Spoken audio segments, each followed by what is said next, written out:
Tapi bagi yang berjamaah mau di masjid atau di rumah sampai 27 derajat. Itulah yang disampaikan oleh Nabi kita Muhammad sallallahu rabbi wassalamu alaihi. Lalu beliau memberikan satu ultimatum yang sangat keras buat kita. Jangan sampai kalian orang yang beriman meremehkan di dalam menjaga sholat berjamaah, mau itu di masjid ataupun di rumah. Karena siapa yang menganggapnya remeh, menyepelekan,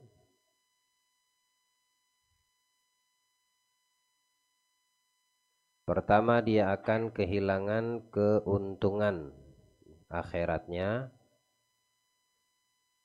dan yang paling mengenaskan tidak ada manfaat dari ilmu yang telah diketahuinya. Karena sesungguhnya ilmu itu, buahnya ilmu adalah amal. Semoga Allah beri kita pemahaman dan memudahkan untuk mengamalkan. Lalu beliau melanjutkan, fa idza sa'aita,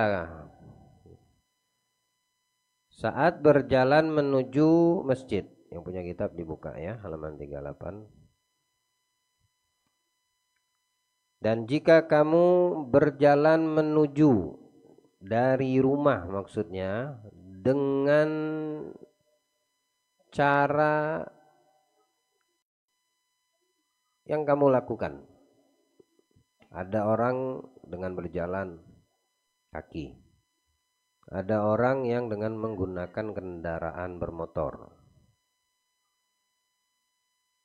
Ya mungkin saja ada orang yang pakai pesawat, mungkin helikopter menuju masjid. Pokoknya dengan cara apapun kalian menuju ke masjid.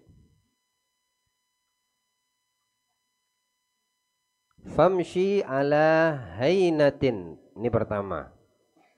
Etika yang harus kita lakukan saat menuju ke masjid atau ke majelis ta'lim, tempat-tempat baik. Termasuk perkumpulan majelis ta'lim itu tempat baik. Berkumpulnya orang menuntut ilmu, seperti itu juga masjid, berkumpulnya orang mendirikan sholat berjamaah. Adabnya, berjalanlah kamu dengan tenang. Hainah itu dengan tidak tergesa-gesa, tidak terburu-buru. Samit masuk ke masjid, kadang dari pintu ngelihat imam sudah ruku, lari dia. Mau ngejar ruku imam supaya dapat 1 rakaat. Jalan aja pelan-pelan, tenang. Mau imam ruku, mau imam sujud, mau ketinggalan rakaat, nggak apa-apa. Nanti kalau salam imam tambah kekurangan dari hitungan rakaat.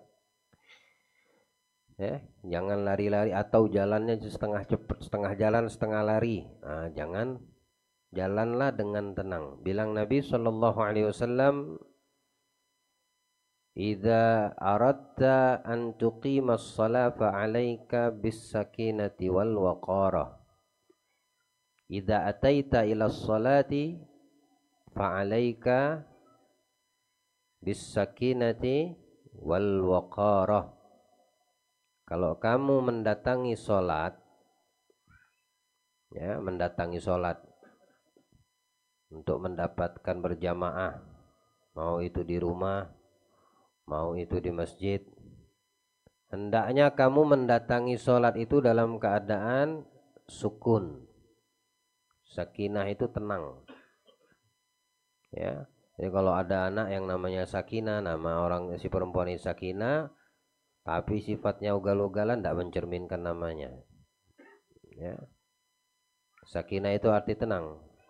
Orangnya harus tenang, nggak gegabah. Paham? Sakinah atau sukainah.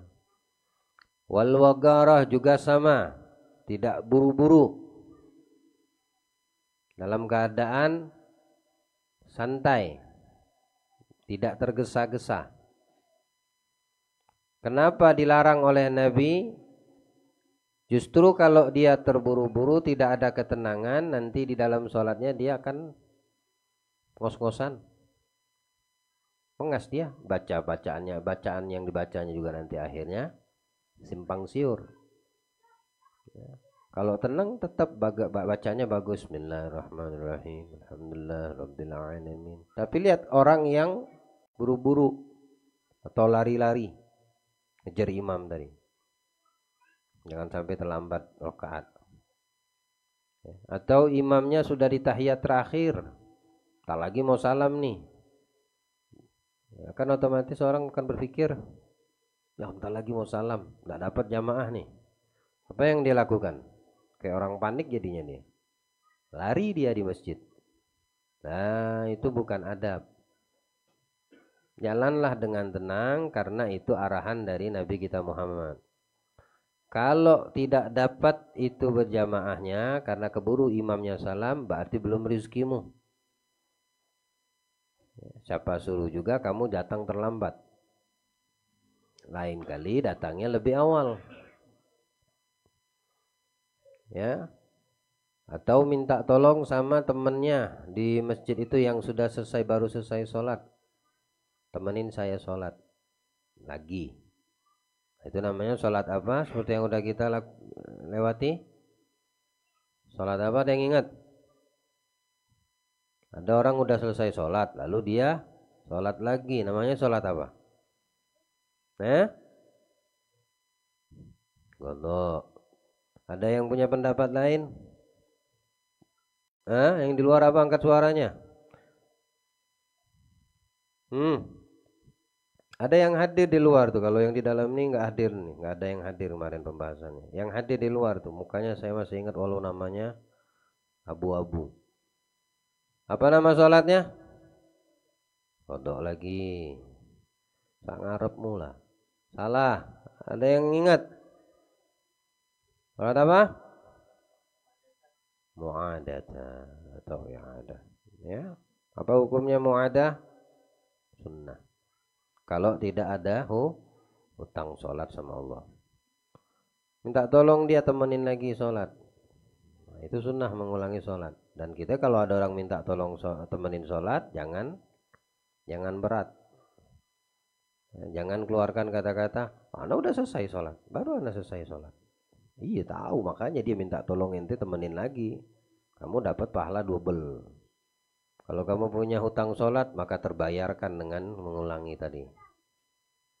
Dan dia tidak sholat sendirian, sholatnya dapat fadilah berjamaah. Ya, jangan ini harus tenang mendatangi sholat, jangan tergesa-gesa. Ini adabnya. Ada orang yang dari kamar mandi ngejar imam lari-lari dia. Ya, karena takut, khawatir ketinggalan rakaat dari imam. Ya. Dari pintu kamar mandi itu keluar, lari dia ngejar. Langsung dia ikut takbir. Ya. Nah, itu adalah Muhammad. Ya. Ya, kalau lari-lari kejar jamaah, takut terlambat, dia lari dari kamar mandi. Nggak boleh, bilang Nabi harus dengan tenang, jalan saja. Kalau terlambat, tambah saja rakaat. Tapi kalau lari-lari, justru keluar dari adab. Paham? Ya.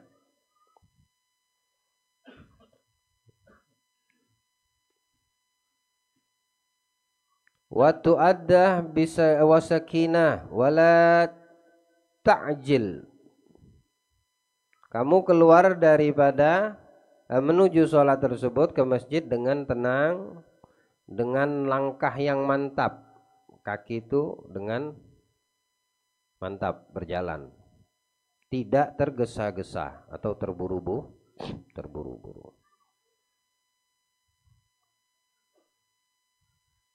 Wagul, dan bacalah ini doa. Ini doa yang Nabi ajarkan, doa menuju ke masjid. 70.000 malaikat memohonkan ampun bagi orang yang membaca doa ini saat menuju ke masjid. Dihitung di setiap langkahnya pahala dan pengampunan dosa. Cuma baca sekali aja ini doa. Anda ke masjid, Anda ke majelis ini, sekarang ini kalau dari rumah tadi baca doa ini, tidak terhingga malaikat memohonkan ampun kepadamu. Nah, luar biasanya apa yang disampaikan Nabi ini untuk memuliakan dan mengangkat derajat kita pada hakikatnya bagi yang paham. Apa doa yang diajarkan Rasulullah? Allahumma inni, ya Allah, aku, si hamba ini, sesungguhnya aku, as'aluka, meminta kepadamu, berdoa, memohon. Kalau kita sudah minta kepada Allah, mesti Allah mengijabah. Inni as'aluka. Allah Ta'ala dalam Al-Quran berkata, berfirman, fa'idha sa'alaka ibadi fa'inni karim.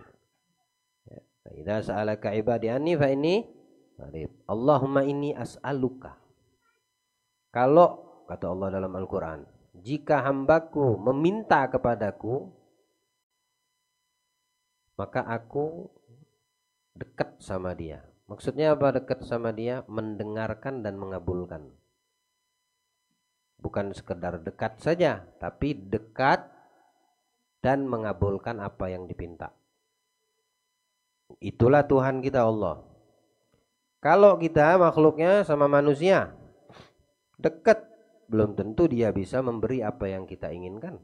Walaupun dekat. Walaupun dekat. Tapi kalau Allah beda. Maka tekankan pada dirimu ketika meminta kepada Allah, doamu dikabulkan. Pasti diijabah karena itu sudah janjinya Allah. Nah, tinggal kita memahami bagaimana cara dan makna Allah mengijabah. Karena tidak semua yang kita pinta itu mesti kita dapat.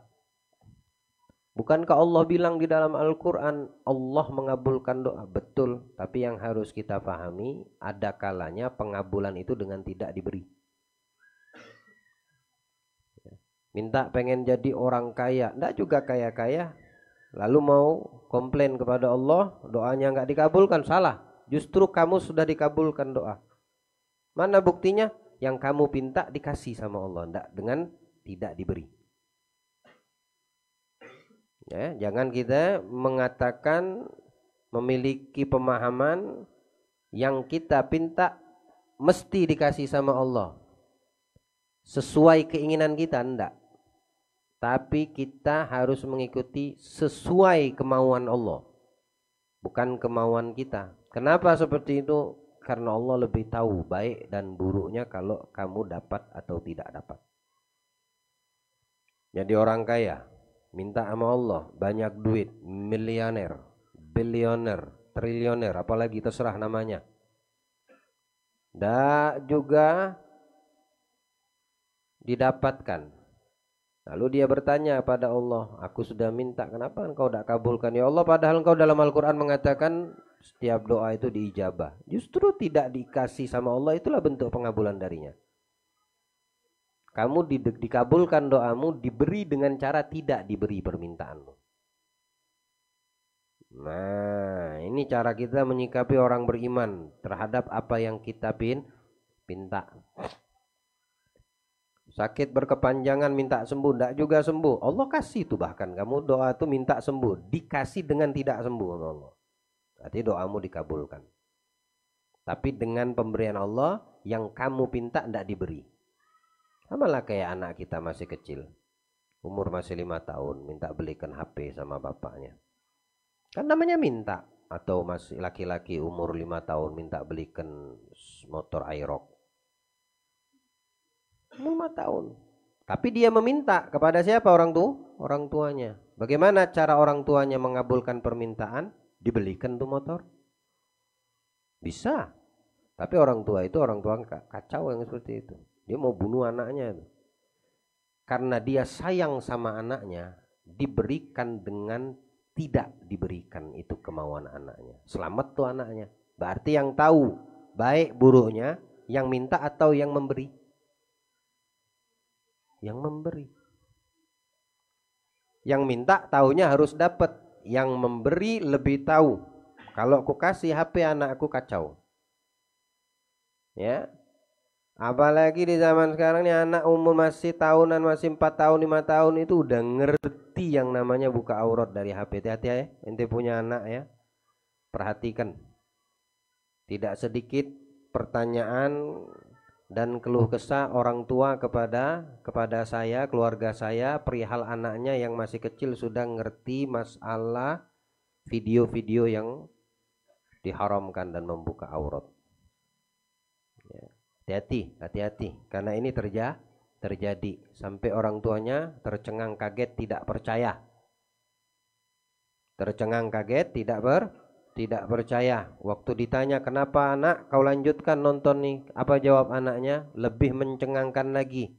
Asik, keenakan. Tahu dari mana kau nih video-video seperti ini? Kata orang tuanya bertanya. Karena dipinjemin sama bapakku HP. Bapaknya yang minjemin HP. Bapakmu kah yang mengajar? Enggak. Tapi aku lihat di scroll riwayat yang buka-buka bapaknya ternyata isinya porno semua. Akhirnya diklik sama anaknya. Dan anaknya punya mata ketagihan melihat itu. Dan ini wakil terjadi. Minta solusi, minta pandangan kepada saya dan keluarga saya. Bagaimana menghadapi ini anak? Nah sekarang kalau sudah terjadi baru kebingungan orang tua. Tapi ketika dia minta HP kau kasih dengan enaknya. Orang tua yang pinter, yang pengen anaknya selamat, dia tahu apa yang harus dilakukan meskipun anaknya nangis. Dia memberi dengan tidak memberi. Itu bentuk pengabulan. Biar anakmu nangis. Ya, biar anakmu nangis. Nangis berapa lama dia bisa bertahan? 24 jam nangis? Tidak mungkin. Akan ada waktunya capek dia dengan tangisannya. Tapi kamu menyelamatkan dia. Sekali kamu kasih dan dia ketagihan, dia kedoyanan, dia kecanduan, kamu ambil, kamu dilawan. Ada yang sampai nempeleng orang tua gara-gara HP-nya diambil sama ibunya. Dan ini juga terjadi. La haula wala quwata illa billah. Jadi Allah memberi bisa dengan cara tidak memberi. Makanya Nabi mengajarkan dalam Al-Qur'an ini saat kamu menuju ke masjid minta kepada Allah dengan doa. Allahumma inni as'aluka. Ya Allah, aku meminta kepadamu. Apa yang diminta? Bihaqqis sa'ili, nanti permintaannya belum. Ya, ini masih pujian kepada Allah. Bihaqqis sa'ilina 'alaika. Atas nama orang-orang yang memohon kepadamu. Wa bihaqqi mamsyaya hada ilaika. Atas nama orang-orang yang menuju kepadamu, maksudnya ke masjid, ke rumah Allah, perkumpulan baik, majelis ta'lim. Kenapa tidak atas nama dirinya? Padahal dirinya yang menuju ke masjid. Nabi mengajarkan dengan doa ini, ya, ada kalanya orang lain itu kamu harus pahami lebih mulia dari dirimu. Makanya kamu berwasilah dan memohon kepada Allah dengan kemuliaan orang-orang, bukan dirimu. Meskipun yang menuju ke masjid atau ke majelis ilmu dirimu. Tapi kamu mengharapkan daripada keberkahan orang-orang di sana yang menuju masjid, orang-orang yang di sana yang menuju majelis ilmu, ya, bisa jadi mereka di antara orang-orang yang dicintai Allah dari hamba-hambanya. Nah, kamu dapatkan permintaanmu, ya, dengan keberkahan nih orang soleh tersebut. Orang lain bukan dirimu. Yang menuju siapa? Yang bergerak siapa? Kita yang berdoa ini. Ya. Baca nih mulai besok ente mau ke masjid, baca mulai besok ente mau ke majelis ini Maulid Arba'in, baca ini doa di mana di depan rumah lu. Dan ditambahkan, kalau mau ditambahkan, disunahkan tambah, ketika kamu keluar dari rumah, jangan pernah, kalau bisa jangan pernah lepas membaca bismillahi amantu billahi tawakkaltu alallah. La haula wala quwata illa billah. Minimal itu dah, minimal itu. Kalau itu saya rasa anak kecil pun dari PAUD diajarkan. Ya. Apa? Bismillahi amantu billahi tawakkaltu Allah, la haula wala quwata illa billahil aliyyil. Bilang Rasulullah, siapa yang baca itu doa bismillah amantu billah sampai akhir, ketika keluar dari rumah, waqad kafaitu wa wafaitu wa waqaitu. Bilang Allah dalam hadits qudsi, kata Nabi, aku cukupkan dia, aku ampunkan dosanya, dan aku pelihara dia selama di luar perjalanannya. Allah, dijaga sama Allah, dicukupkan kamu waktu di luar sama Allah, di dalam lindungan Allah. Cuma baca itu doang, tambah itu nggak apa-apa, ya Pak. Minimal itu yang kamu baca. Kalau belum hafal ini doa, kalau kamu sudah hafal baca, jangan tidak dibaca. Bismika Allahumma inni as'aluka bihaqqis sa'ilina alaik, bihaqqi raghibina ilaik, bihaqqi man syahada ilaik, fa inni lam akhrut. Kalau sendiri. Kalau kamu beramai, fa inna, domirnya kamu ganti. Ya. Ganti na, bukan ni. Ini untuk sendirian. Bisa jadi kamu ke masjid, ke majelis dengan anakmu, dengan keluargamu, dengan temanmu, boncengan naik motor berdua. Kamu baca, diganti dhamir ni jadi na. Allahumma inna, bukan ini lagi. Nas'aluka. Ya, bihaqqis sa'ilina, bihaqqi raghibini lagi, bihaqqi mamsyana, bukan mamsyaya lagi. Sama kayak doa kunut. Ya, dhamirnya diganti dari Allahumma hdini fiman hadait menjadi Allahumma dina. Karena itu menunjukkan arti banyak. Kamu berjalan sendiri nggak apa-apa baca ini, tapi juga tetap dianjurkan pakai dhamir nun. Kamu niatkan untuk yang kamu tinggal dari keluargamu di rumah, supaya mereka di dalam perlindungan Allah, penjagaan Allah. Tamam. Fa inni lam akhrut.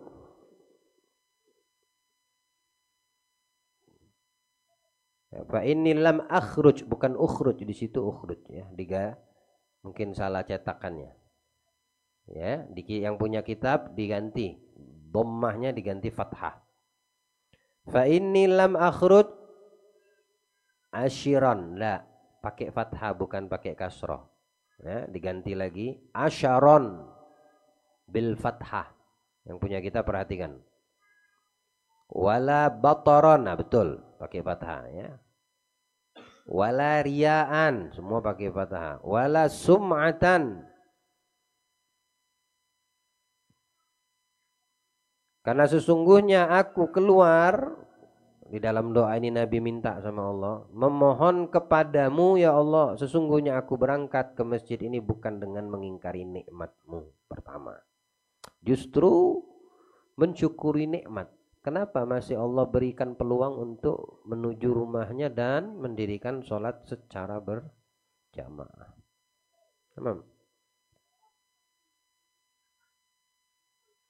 Bukan aku keluar karena sombong. Botor itu sombong, sifat sombong, keluar dengan penuh kesombongan. Dan bukan aku keluar dengan riya. Riya itu mengharapkan pahala dunia, urusan duniawi. Entah itu mendapat pujian dari orang, inti min ahlil khair, inti masya Allah, inti soleh, orang soleh, termasuk orang-orang ahli ibadah selalu di masjid, ndak geledek, ndak petir, ndak ini, tetap kamu ke masjid. Oh, jangan ada niat seperti itu. Nabi memberikan ultimatum cukup keras nih, kalau kamu dalam urusan ibadah selalu dilibatkan Nabi, jangan sampai ada urusan riya, nanti ibadahnya sia-sia. wala sum'atan, atau pamrih ya, di situ bilang pamrih. Tapi di sini maknanya dzikran jamilan indan nas, biar orang bilang kamu di sisi manusia itu orangnya rapi, orangnya masya Allah, orangnya handsome, orangnya itu ya. Jangan, tidak ada seperti itu. Nabi mengajarkan. Bal, tapi kharajtu, aku keluar ya Allah, ittiqa sakhatik, karena takut menjauhkan diri dari murkamu. Jadi kita menjauhkan diri dari murka Allah ada kalanya itu dengan sarana ibadah, mendekatkan kepadanya. Menjauhkan diri kita dari muka Allah, caranya bagaimana? Dekatkan diri kita dengan ibadah kepada Allah. Ya. Ente banyak masalah, ente stres, ente sumpek, ente macam-macam, beban terlalu berat. Orang kemana? Larinya nongkrong di kafe. Kalau dulu-dulu tuh ke tempat dugem, joget-joget, diskotik, kumpul ini dan justru itu tidak menghilangkan masalah dan trouble kamu. Nabi itu memberikan satu arahan, kalau kamu ada masalah ya, dekatkan diri dan hatimu kepada Allah, bukan kepada selain Allah. Apa? Mungkin masjid, mungkin Al-Quran, bisa jadi majelis ilmu, bukan majelis perkumpulan yang membuat kamu lalai, justru tambah kamu tidak ingat kepada Allah. Nah, ini yang banyak dilakukan. Oh, anak stres, anak pengen ke amal. Tidak usah nunggu stres kalau mau santai, relax di amal. Schedulein aja. Niat ke sana untuk mensyukuri nikmat Allah, melihat anugerah besar Allah. Oh, stres boring, kita di rumah nggak ada kerjaan, ayo kita ke amal aja. Nggak harus nunggu stres. Jangan jadikan alasan boring ente baru mau tamasya. Enggak. Kita tamasya untuk kita mensyukuri nikmat Allah. Seperti itu maksudnya. Wabtigha'a, dan meminta mardatika, ridha dari Allah. Fa as'aluka antun qidhani, dan aku meminta kepadamu ya Allah untuk menyelamatkan, melindungi diriku minan nar, dari neraka. Wa antaghfirali dzunubi, dan aku meminta engkau mengampunkan dosaku. Ini mohon doa semua ini sama Allah. Fa innahu la yaghfiru dzunuba illa anta, karena sungguh tidak ada yang bisa mengampunkan dosa kecuali engkau, yaitu Allah. Ibnu Hajar mengatakan boleh ditambah terakhirnya setelah doa ini selesai, ziyadatun ya arhamar rahimin ya akramal akramin. Ya. Menurut Ibnu Hajar boleh tambah itu. Ya. Allahumma inni as'aluka bihaqqis sa'ilin 'alaik, bihaqqir raghibin ilaik, bihaqqi man syahada ilaik, fa inni lam akhruj asharan wala bataran wala ri'an wala sum'atan, bal kharajtu tika sakhatik tuqa mardatik, as'aluka an tu'idhni minan nar tudkhilal jannah wa anta taghfir li dhunubi fa innahu la yaghfiru dhunuba illa anta ya arhamar rahimin ya akramal akramin. Bisakah menghafal doa ini? Mampu kah?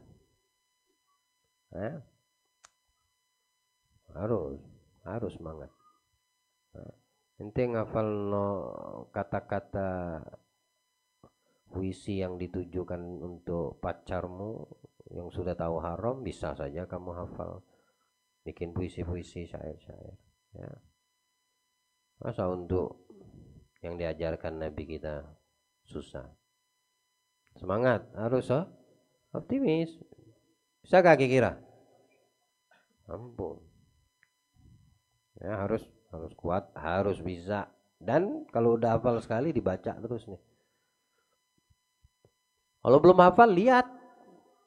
Sebelum jalan tuh lihat. Dua itu aja baca. Mau ditambah lagi nggak apa-apa ayat kursi. Ya, keluar dari rumah, bismillah amantu billah, tawakkaltu 'ala Allah, la haula wala quwata illa billah. Kemudian tambah doa ini, kemudian baca ayat kursi. Oh, apa bagus. Masuk rumah. Ya, itu juga. Ayat kursi jangan tidak dibaca. Allah berikan kita pemahaman dan dimudahkan mengamalkan insya Allah. Menjadikan kita umat Nabi Muhammad yang mempunyai semangat selalu untuk menghidupkan sunnah-sunnah dan adab-adab Nabi kita Muhammad di dalam kehidupan kita sehari-hari insya Allah. Amin Allahumma amin. Wassallallahu ala sayyidina Muhammadin wa ala alihi wa sahbihi wa sallama.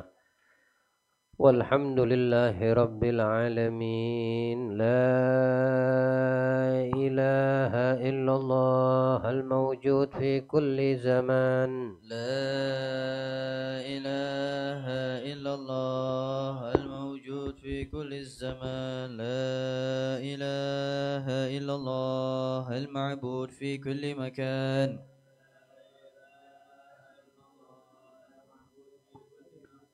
لا إله إلا الله المذكور بكل لسان.